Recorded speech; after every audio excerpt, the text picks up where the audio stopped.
बिल्कुल काहे ना करे रउआ बताई। सॉरी हम देखी इनका के कहत नहीं काहे ना करबो तोरा करे के पड़ी ना कर एकदम करे के पड़ी जबरदस्त। तो कैसन बानी लोगन, आशा करता नहीं कि रउआ लोगन बहुत अच्छा होकम लोगन। तो देखी लोगन हम ड्यूटी से घरे पहुंच चुकल बानी आ देखी लोगन सारा लोग के घर और सब झड़ागल दीपावली आ धनतेरस के लेके अभी तक हमार घर देख ली लोगन कि यहाँ पड़ल बा पूरा एकदम सफाई उफाई कहीं कुछो नहीं के भइल। बिल्कुल जे तरह बेड उड सब पड़ल बा वही तरह देख ली लोगन है।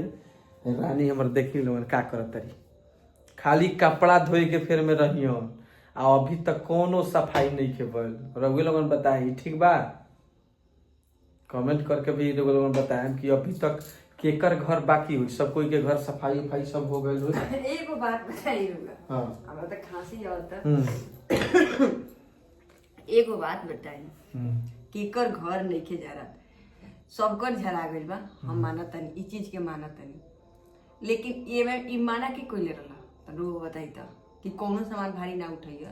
ई हमरा के तो भारी वाला जितना काम बा वो सब हमरा करे के बा, लेकिन हल्का फुल्का जो ना करो जब तक रुका हाथ ना लगाई हम कुछ ना वो हम जानत नहीं कि जले हम तुलसी दल ना छोड़म नु रे लगन के हम बताए तनी जले हम तुलसी दल ना छोड़ेम तब तक शुद्ध ना हो। यानी कोनो काम में हाथ जब ना लगाए जब तक काम ना कराएं जब तक हाथ ना लगाएं तब तक हम ना करें। हमरा कुछ बुझाते नहीं कि अब कहां से शुरुआत करें। सब बुझाए लगी, सब बुझाई। कैसे बुझाई?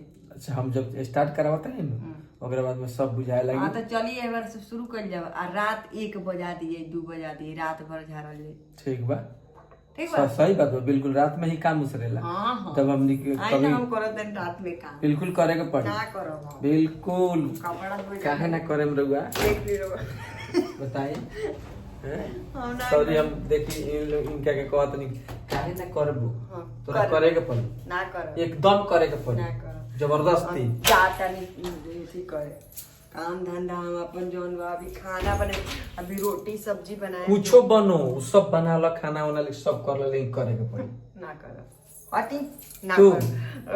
हम घर में हमरा के नौकरानी लेके आइल नौकरानी की कौन बात पे हैं घर के बताई लोगन हे घर के रानी बनी यानी आ काम करे के मेरी नौकरानी का तो नौकरानी है हम बोलू हैं। हां हाथ में हमरा से ना हो जे जे जे एक सेकंड हमर बात सुन लो। जे घर के मालिक रहेला न ओकरा कभी कभी नौकर के सुलूक भी करे के पड़ेला।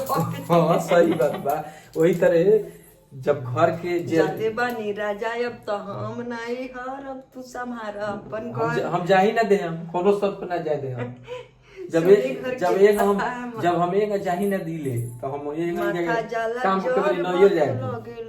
देख ली लोगन कैसन बतियाते नहीं बिल्कुल सही बतियाता नहीं हम ना करब। हमर ऑडियंस लोग खुद देख के बताई कि हम सही बतियाता नहीं गलत बतियाता नहीं। का है पहले कबूल करो ना एक सेकंड कबूल करो कि काम करे के पड़ी ना होई न बार 1 बजे तक सफाई उफाई सब चीज होई बिल्कुल ना होई ना तो खाली सुताई से काम गजब बेइज्जती बा कि हमरा के काम करावे ले घर दिन की करे इतना सुंदर से तैयारी रउआ लोगन बताई ठीक बस तैयारी होके मतलब मस्ती में काम जे कर सुनी जे ड्यूटी करता एथी के है का बोलला कथि जे ड्यूटी करता लोग की मतलब कंपनी में चाहे कहीं ओकरा बोनस मिली और इ लोग के मिठाई मिली बोनस मिली पैसा मिली रुपया बिल्कुल हम सफाई करेम त का मिली सफाई से थोड़ा थोड़ा मिलेला थोड़ा तो प्यार से ले आके तो मर्द खुद ले आके दे देला गिफ्ट तू कहेला इंतजार करे ठीक बात तो सफाई के बदले में का मिली